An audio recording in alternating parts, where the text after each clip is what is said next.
Hey everybody, welcome to Leveraging Purpose. My name is Stuart Upton. I'm pastor at First United Methodist Church of Chattahoochee, Florida. If you don't know where Chattahoochee is, it is the furthest northwest church in our conference. If you go any further west, you're in Central Time Zone. If you go, and in the Alabama West Florida Conference, if you go any further north, you're in Georgia. I can literally drive 2 blocks from my church and be in another state. So I have been introducing myself as the top pastor in Florida. See, they like the joke. Yeah. I am a father, so there's the jokes. But anyway, this is Lynn Ball. She introduced herself earlier, our Congregational Vitality Specialist for the district, and we're really, really grateful to have had her leadership for almost 10 years. And we've been able to serve on this team together for 12 years. And I'm here because I love the Southwest District. I served here for a lot of years as well before we moved to the Northwest District. And we're talking about leveraging purpose. And it was really interesting. I hope you all had a lot of fun talking about all the things that are in your cup this morning, and all the positive, appreciative inquiry. We're actually going to do almost the exact opposite right now. Just in a brief exercise, I wanted to know, and so spend a little bit of time in amongst your tables or just in little groups talking about what are the limiting beliefs that are pervasive in our church. And what I mean by that, when I say limiting beliefs, is that there are these attitudes, perceptions, sometimes what feels like realities that constrict ministry, they constrict our churches, they constrict our relationships with our community. What are those things, questions, attitudes that are pervasive in our churches? So just take a few minutes, take like 3 minutes, talk amongst yourselves. What are these limiting beliefs that are pervasive in your churches?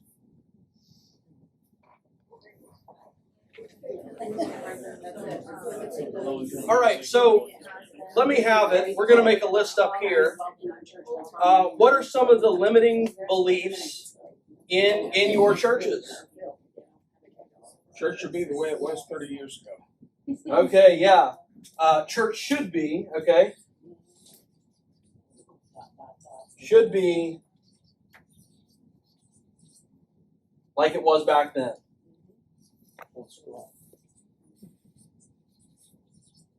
All right, what else? No children means you're not flourishing. No children, okay. No children. When they're there, they cry. Not flourishing. Yeah, we must be doing something wrong if there are no children, and therefore, who on us? I am not the pastor. What is that? I am not the pastor. I'm not the pastor. It's a pastor's job. Oh, yeah.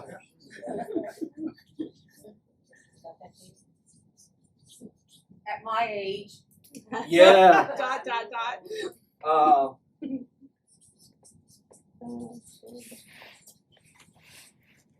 Yeah, it feels like a lot of these can have that ... at the end, right? Yeah. Hey, look, I did my time. Let somebody else stand up and do it. Yeah. You know how many years I've done this? It's time for somebody else to do it. Yeah. Yeah. Not enough money. Not enough money. I'm here for the music, preaching.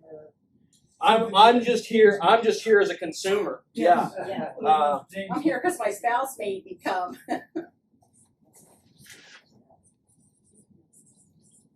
We can't try something because we've tried that before. It didn't work. Yeah. Still in denial. The community has changed. We've tried that before.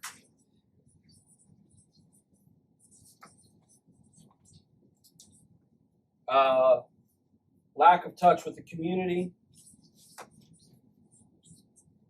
It'll never work. Yeah.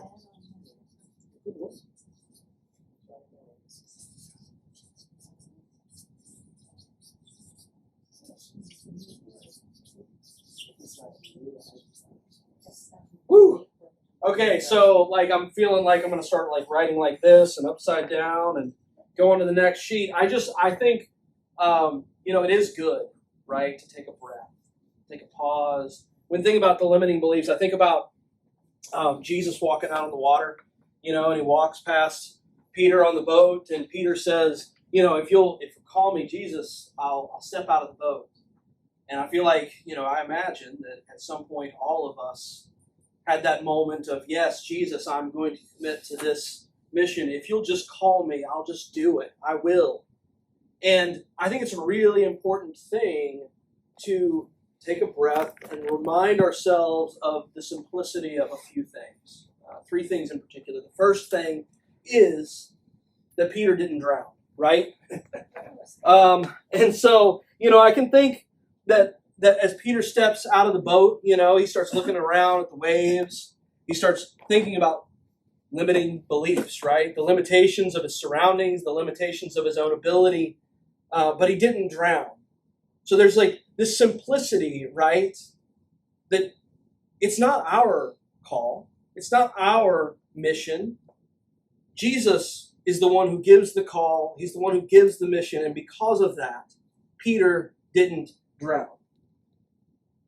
But Jesus does give a mission, right? He repeats it. These are the greatest commandments. Love the Lord your God with all your heart, with all your soul, with all your strength, with all your mind.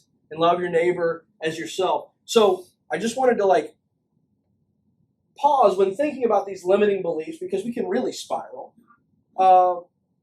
and call us back to the simplicity. Because whenever it comes to our limiting beliefs, when it comes to our mission, we actually don't need the church to be like it should have been. We don't need children in order to be flourishing. We don't need a bunch of pastors to love God and to love our neighbor, right? Everything that we think we lack is provided for us, even just in the mission of God. Everything we think we lack is provided for us. The only thing we need is that love of God within us. And so when we talk about leveraging purpose, I think one of the essential starting points is to have a clear and precise why. And it's not so that tithing can increase, right? It's not so that our churches can be great big, or so that we can recapture the glory of what once was in our churches. It's purely because Jesus instructed us to go to our neighbors and love our neighbors and to love God. So I just wanted to encourage us. It's all right to acknowledge our limiting beliefs. And in fact, what we're going to do now is when we think about Peter and limiting beliefs and we think about our own limiting beliefs, what then can these be? If all we need is the love of God within us, if all we need is the mission, then what can these things be that we think are limitations? What else is true? What else? Yeah, what else could be true within these limiting beliefs?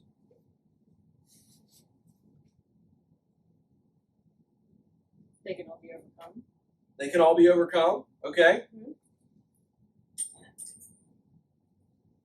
Point to the no children equals not flourishing. What else could be true?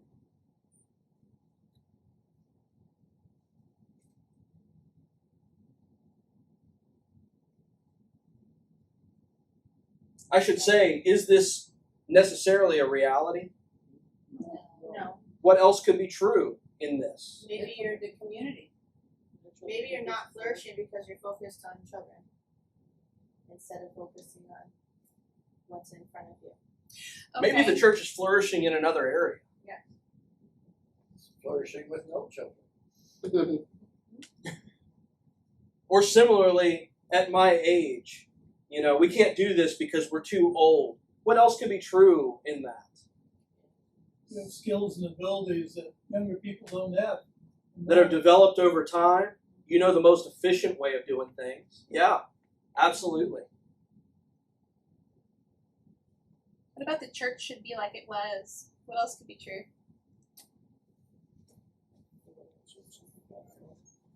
church can improve and cater to the younger generation and become a new church. Just what group was I in where they were talking about that? They said, you have to die, but then you're going to regrow again. Mm-hmm. I can't remember. I've heard so much good stuff today. That's good. Yeah. But it was, things are going to slow down, but you can rebuild from that and evolve and become a bigger church. You can evolve. Yeah. The world isn't the same as it was 30 years ago. Yeah. So if the church isn't what it was, maybe it is what it needs to be, or maybe it's becoming what it needs to be. Yeah. Those limiting beliefs, like we talked about this morning, that's the air in the glass, right? That's that opportunity to say, okay, so there may be some things going on in our context, but how could God enter into this? What's true about what God wants to do in and through the situation? And for those of you who are here, you're going to continue to hear these limiting beliefs. And so this is a practice. This is a practice because when somebody comes to you, you go and you're like, oh, I'm so excited. I want to start this thing. We're going to have like a shape class and people are going to learn their purpose. And somebody goes, well, that's never going to work. You need to think, yeah, but what else could be true? Because then that's how you answer them. Your answer to them is, what's the possibility that they're missing? Because they're not seeing it and it's not their fault. Overcoming objections. Yes. So again, it can be really easy to spiral whenever you start hearing these within our own churches. But also continually bring yourself back to the simplicity of that call of loving God and loving neighbor, and that God's already provided that. Now, one of the nice things is that we each have these unique gifts and abilities to love God in a particular way and to love our neighbor in particular ways. And so Lynn's going to actually share a little bit more about those gifts and purpose. So Lynn, take it away. So I want to start by kind of keying off of what he said in terms of the simplicity of the mission. And I was in a church last year, and was stopped in my tracks. We were doing great things. We were creating a strategic plan and a mission statement and all the good stuff. And I was completely overwhelming the folks in the room without knowing it. And at one point, there was a woman who raised her hand, and she was so exhausted. We were still kind of in pandemic mode, and everybody was tired. But she raised her hand. She goes, "Can't we just love people?" The answer to that is not no. It's sort of a yes and, but it stopped me, and I never stopped thinking about it. Because that really is what we're asking people to do. That is the core of what we're trying to do, is help people find their unique and called way of loving God and loving their neighbor. And it really is that simple, even if it's just a little bit more complicated. And so we have a tendency in our churches, because we're institutions, and we have a tendency to complicate things, when it's really all about mobilizing people to love God and love one another. And we have to remember that. And I have to remember that. It was a core message that I needed to hear, and it really applies to what we're doing today. Now, there are some benefits. There are some drawbacks to becoming a sort of purpose-driven church. But there are some big benefits. The first is that it benefits people if you help them find their purpose. You are going to energize them and help them flourish. They're going to come alive, and they are going to pour that out inside your churches. It benefits the church. You are going to have more engaged people that are building creative ministries of passion, and you'll be able to see it. It will lift the energy level in your church. The third is that it will benefit the kingdom, because you will be leveraging the power of large numbers. Everybody's being mobilized to be the church. It's not about the church institution and what programs we can have and deliver. It's about what every individual person can do together, powered by God, to make the world a better place. And it is one of the most powerful evangelism tools we have in our toolbox because it points to God. It transforms, it inspires, it humbles, it hints at the mastery of the Maker. Let me tell you, what is universal to people is the need for purpose and belonging. And they may not know your Jesus, but if you help them find their purpose, and if you help them feel like they belong, they will want to get to know him. So when we start talking about epidemics of loneliness, we have an epidemic of meaninglessness right now too. People need to know that they matter. And if you can let them know that they matter to God and that they have a purpose in life, they have a reason to listen to what you have to say. So that's the good stuff. And it's supported by Scripture. First, we'll look at Ephesians 2:10. For we are God's handiwork, created in Christ Jesus to do good works, which God prepared in advance for us to do. Or the NLT version, for we are God's masterpiece. He has created us anew in Christ Jesus so we can do the good things he planned for us long ago. But what bubbles up for you regarding purpose and what's true about purpose when you read that scripture? God's purpose for you may be quite different than you thought your purpose was. Okay. God's purpose for you, I'm going to just say, might be a surprise. Yes. What else? We were created to do good. Yeah. We were created to do good.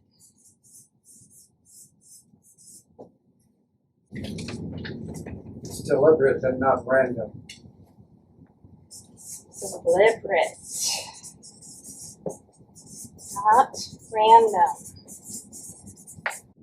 Can I just say, like, from an artistic standpoint, I'm not an artist, but I do when I watch people painting, you know, when I watch people forming their masterpiece, I so often think, you know, they're just splattering paint up there, and suddenly it just all comes together, right?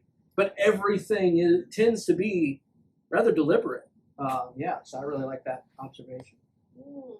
So I'm going to add, we don't always see what the final masterpiece is going to look like, right?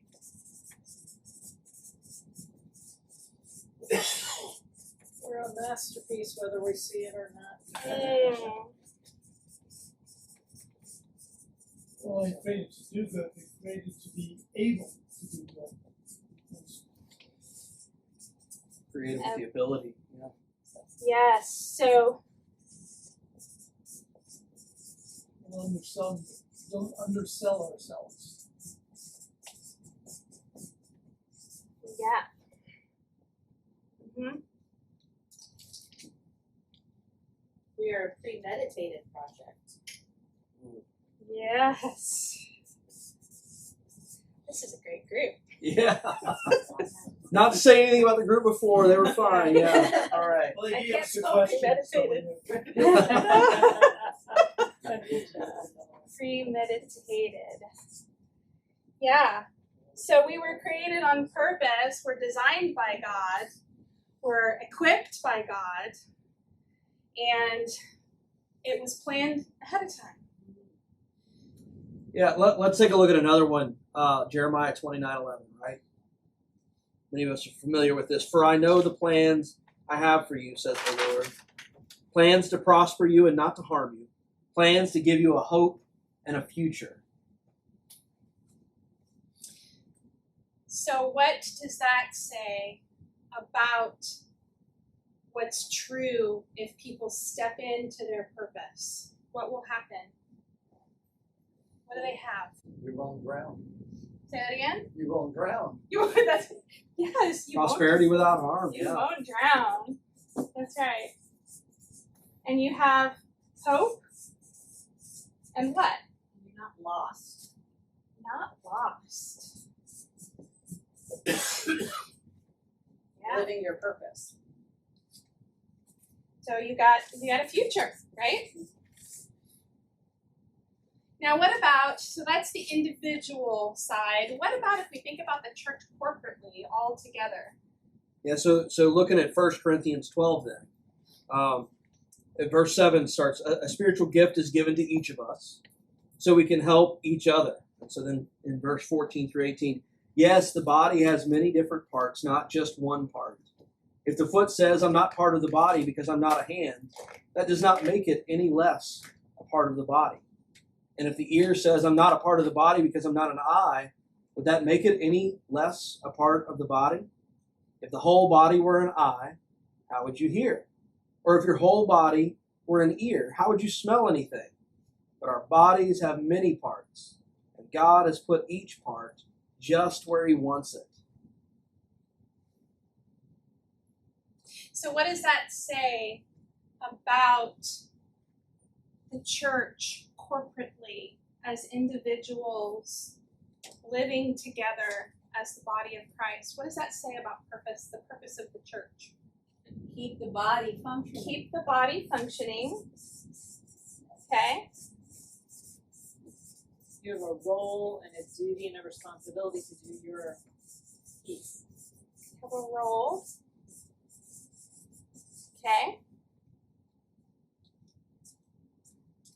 I want to clarify. I want to make sure this is noted. She said, you have a role and a duty to do your piece.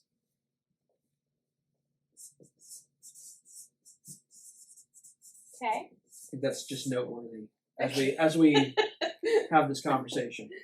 That's right. How many of you know about spiritual gifts and giftedness? Okay. How many of you have ever taken a spiritual gifts inventory? Most of the room. Okay, we only had half in the last room. This is really talking about how we work together. But what are we doing as the church when we work together? What are we really trying to accomplish? Because this is a key to what we're talking about.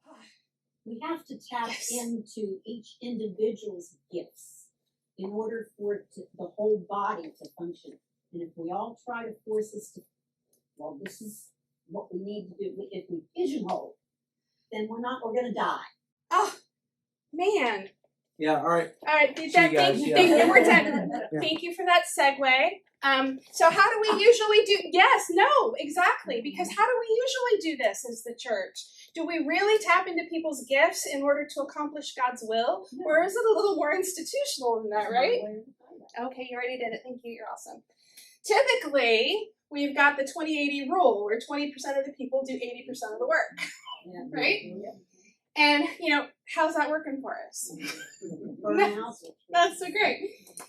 Fatigue and burnout. We've got all the leaders. We've got this sort of epidemic of duns, according to Barna, the folks that, are like you in this room who've been doing it for years and were once fired up, and then now they've left the church and they're never going back because they're so crisp. We end up with critical gaps in ministry. We end up, and this is the really important part, we end up with 80% unrealized potential. 80% unrealized potential to spread the love of God into the world. That's right. So, thank you. So we've got this little video that does a really good job of illustrating what has a tendency to happen. This is a square. Can you guess which spot that goes in? The square. That's right. It goes in the square hole. Yes. Okay. And how about this rectangle? That one Also the square. goes in there too. Yeah.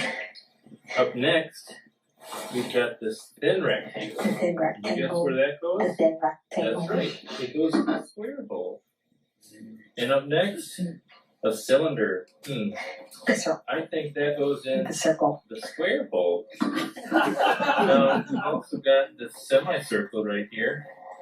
Do you see a slot that would fit The the semicircle. semicircle? The semicircle. That's right, it's the square hole. Okay. Up next, the triangle.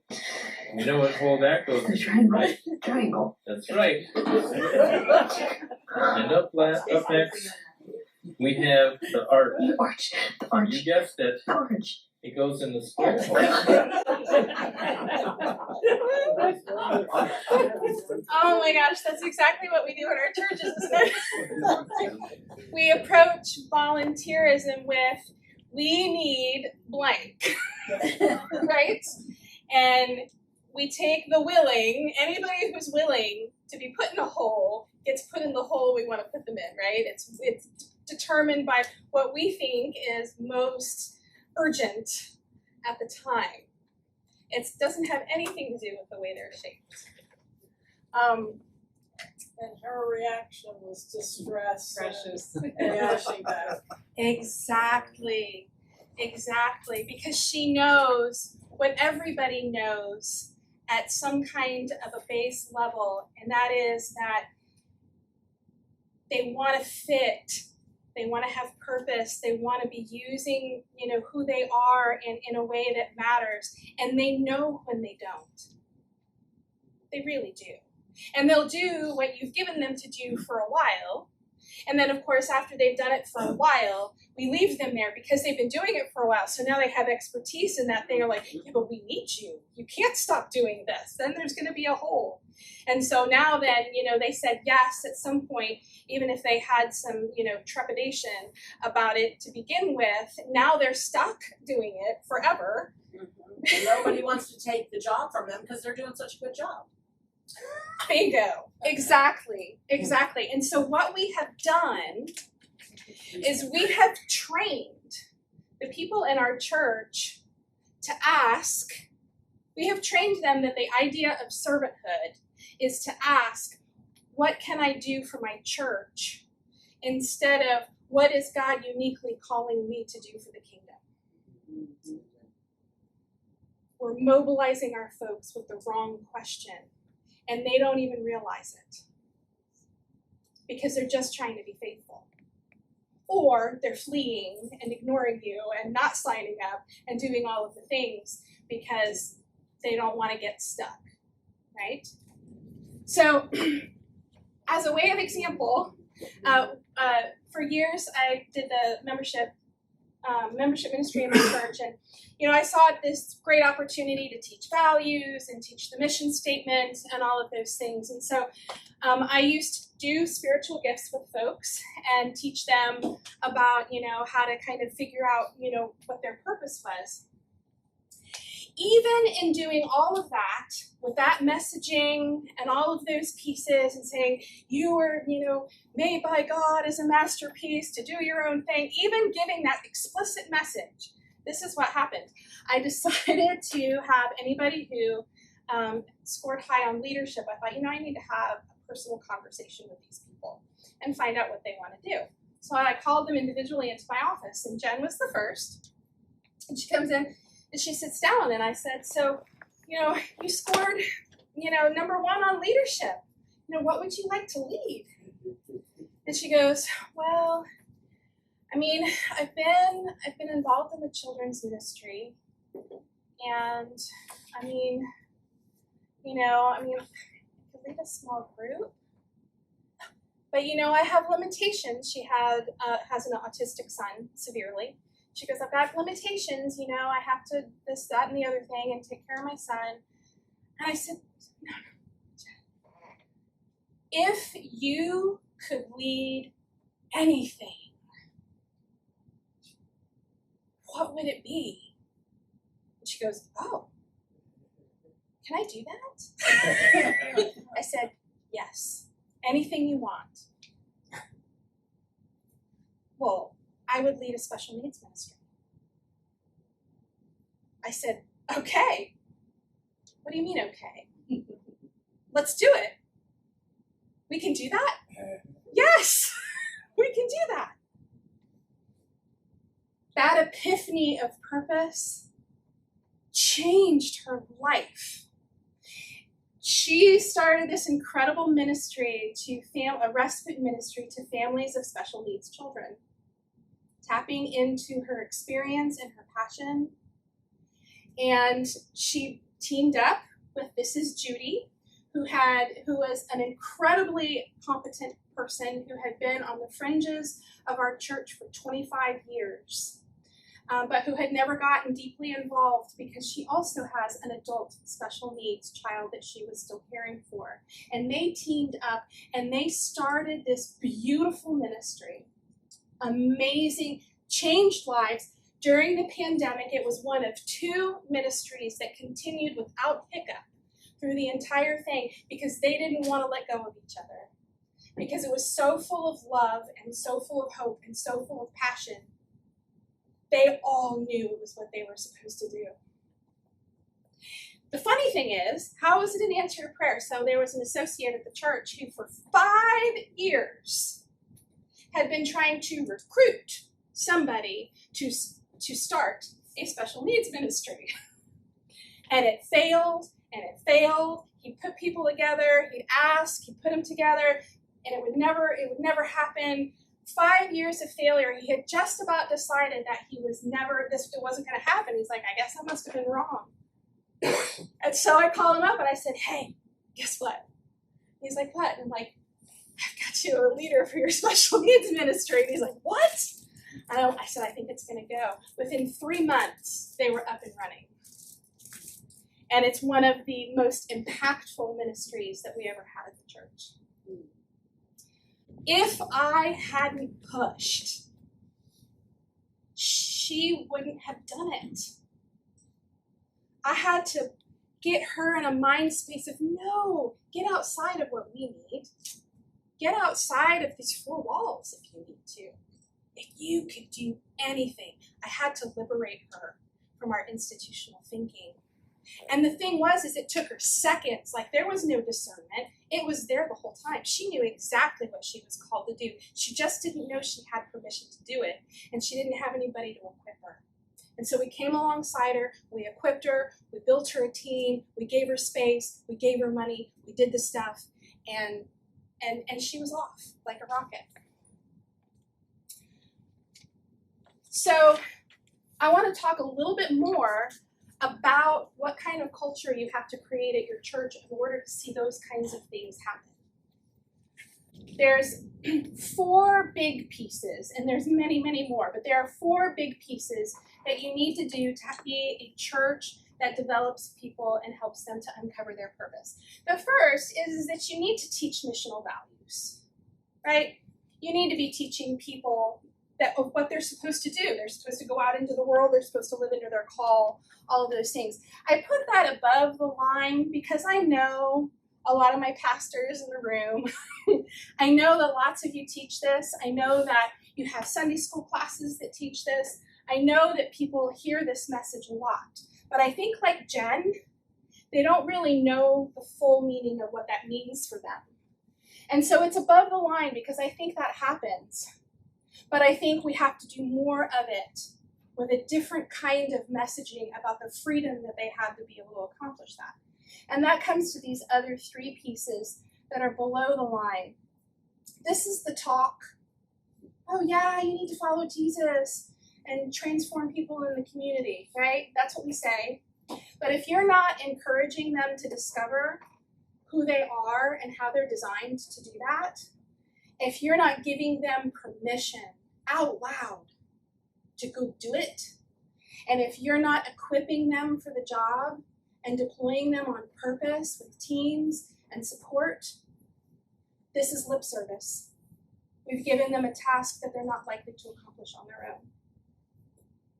So we have to have these kind of cultural pieces in place in order for that to happen. And as churches, we tend to be a little too institutional to be comfortable with that. So looking at the first one, kind of like Disney World, you need to not just give the message, but you need to be values drenched in your message. You don't just tell them what they need to do. You put that messaging everywhere. It's on your walls. It's in your sermons. It's in your classes. It's in your Sunday school class. It's in your membership class. That you are a missionary.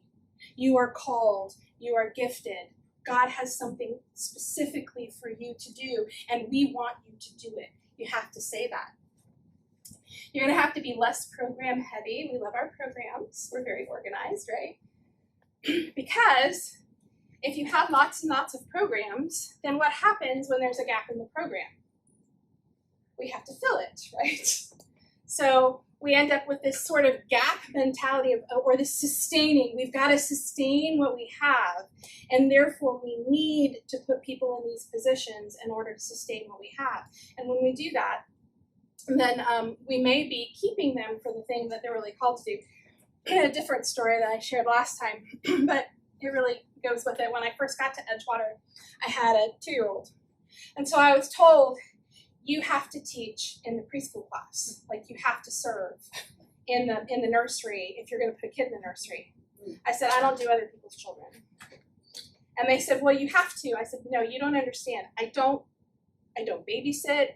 I don't do other people's children. So what are we supposed to do about that? Well, we had a pastor who happened to believe that everybody should serve with their gifting. And my gifting was music. And so it was the following Sunday that the praise leader approached me and he said, we'd really like to have you join the team. But it's every Sunday. Can you do that? I said, well, yes, I can. He goes, well, what about watching the kids? I'm like, I think that's going to be taken care of. For 15 years, I served on the praise team. And it blessed me. It was the most incredible growth experience serving on that team of my entire life. And I never would have experienced that if I had been watching other people's children in the nursery. We get into that mindset of, well, they have to ... because we need ... And every time we do that, we risk denying somebody from stepping into their God-given purpose and making the world a better place. Everyone is a missionary. Let's focus on pastoral expertise. Lots of folks, and you guys got it on your list. I was glad that one showed up. Lots of folks think that they can't because it's the pastor's job. And my pastors are laughing because they know it's true. You really have to move away from a hierarchical top-down structure in a church that's going to be deploying people into ministry. Because you have to empower them to be able to step into who they are and to their call as missionaries. And you need to be a values-driven culture that aligns your words with your behavior. In terms of encouraging discovery, you're going to need more focus on the person and less focus on the church. The irony, however, is when you focus more on people, the rest of it takes care of itself. You need to give opportunities to learn and safety and support in the environment for them to learn. People need to have an opportunity to discover their gifts, discover their shape, talk about their personal mission, do some self-reflection together with one another, together with a coach. You know, they need safe places to discover who they are and what God is calling them to do. And we have to provide those to them because where are they going to get that anyplace else? And they need the freedom to experiment. We talked about that a lot today. One of the things that Jen said to me was that she goes, well, what if I fail? I'm like, you're not going to fail. She goes, but what if I do? I said, then we change it and we do something else. And she's like, we can do that? Yes, we can do that. Failure is information. So we'll keep trying. And in fact, we had to try, there were some aspects of her program that we had to tweak over the years because they weren't working properly. We need to give more permission. Okay, so more mess, less control. This kind of deployment ministry is messy. messy. It is, you don't have control over what people are going to do. You don't have control over the organization and the ministries that are developed. It's very, very messy. It's also more diverse with less gatekeeping.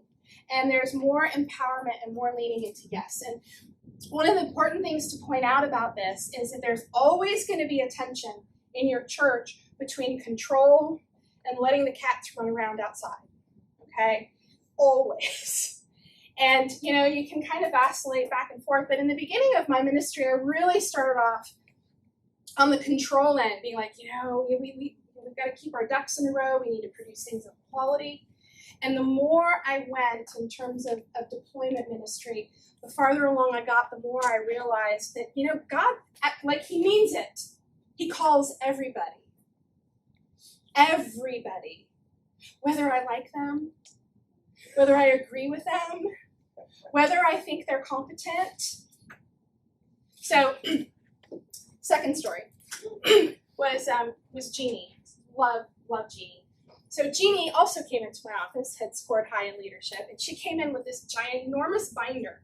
And she sits down in the corner, and we went through this exact same conversation, like almost verbatim.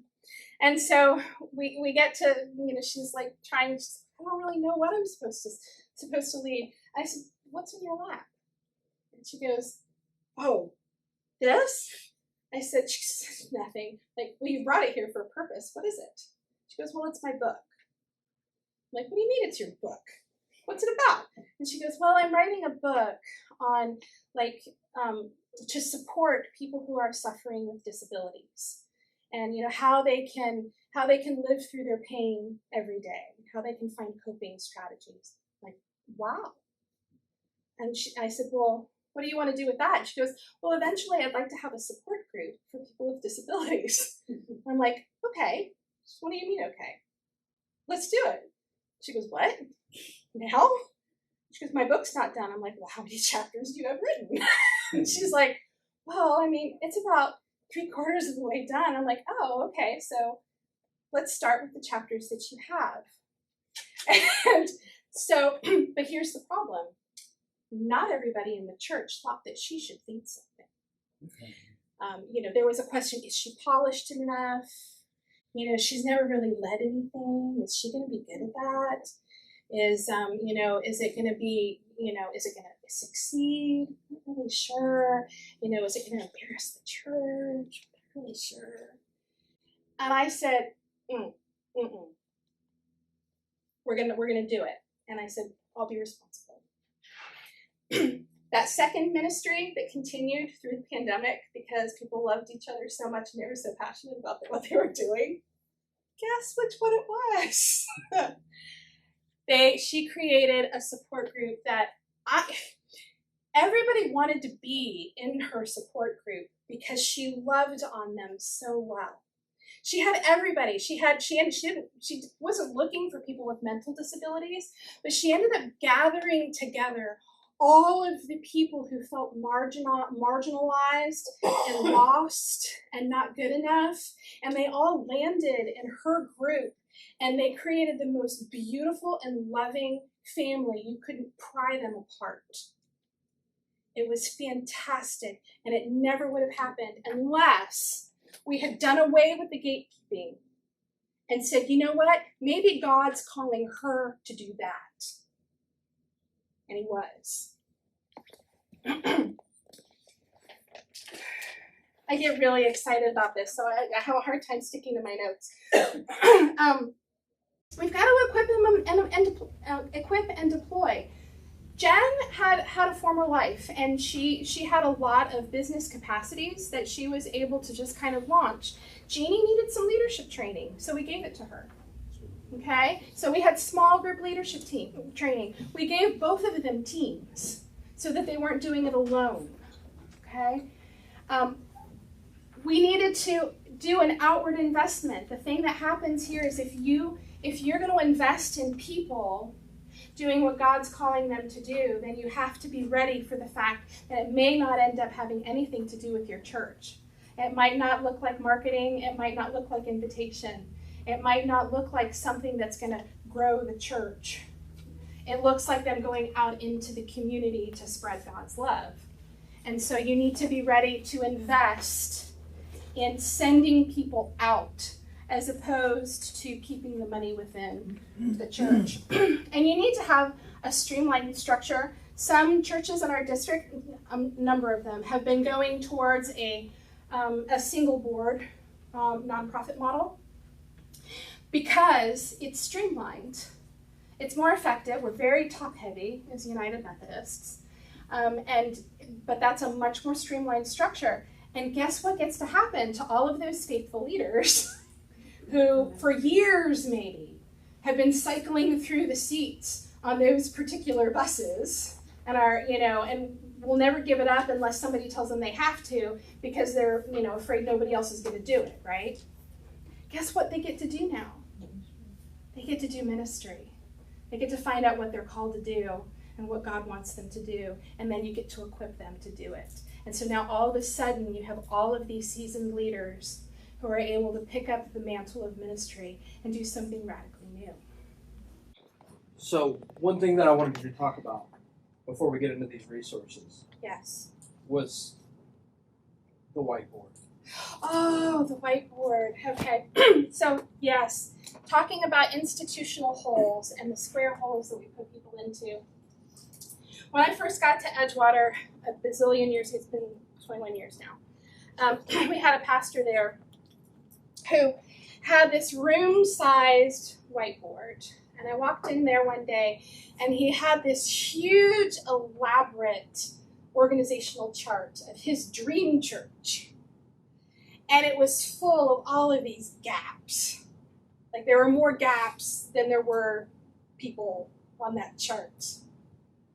And I looked at that and I'm like, oh my gosh, we need to fill those spaces. Like how can you not have a leader of welcoming? How can you not have a leader for the, children's ministry? Like we can't leave those spaces empty. And he goes, oh yeah, we can.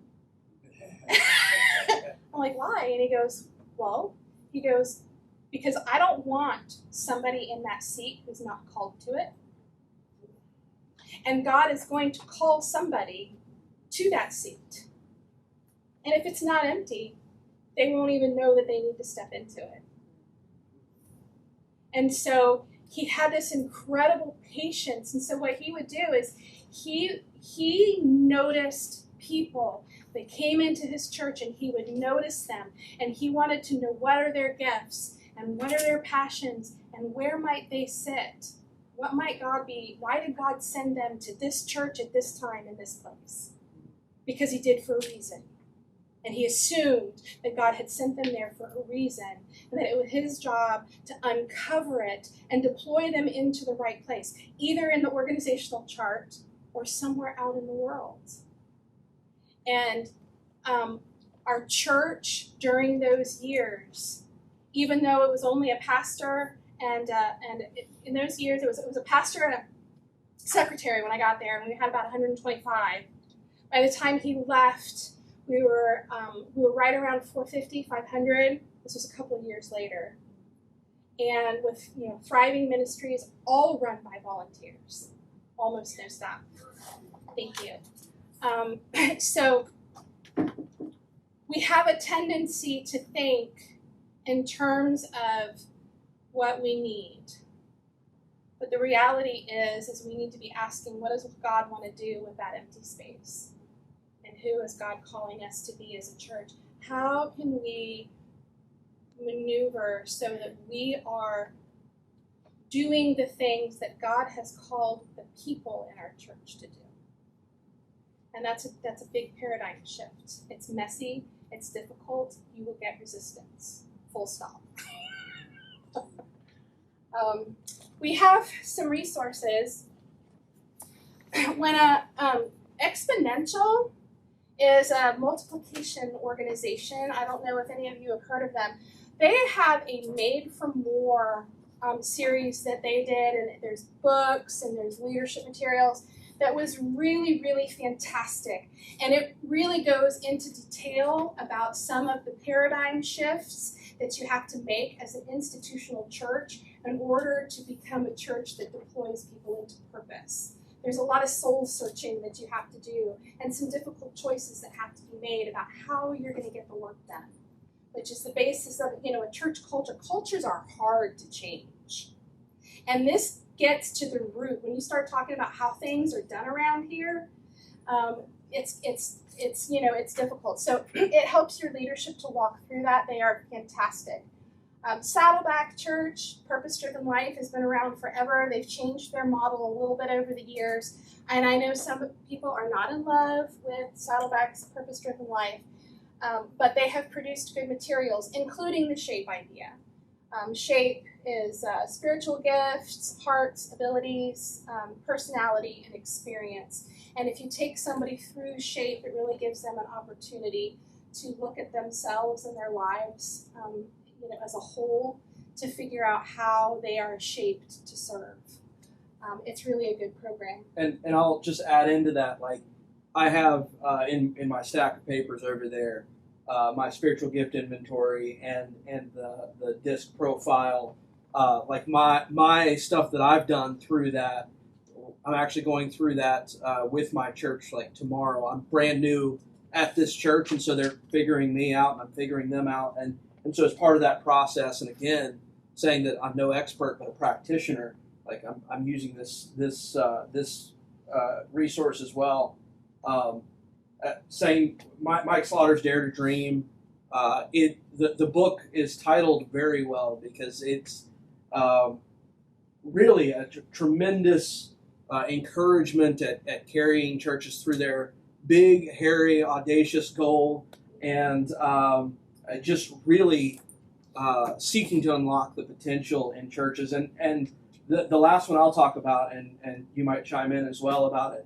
This is a brand new, the Varner Group, You on Purpose, is a book by Dr. Stephanie Shackelford and Bill Denzel. And I read this week.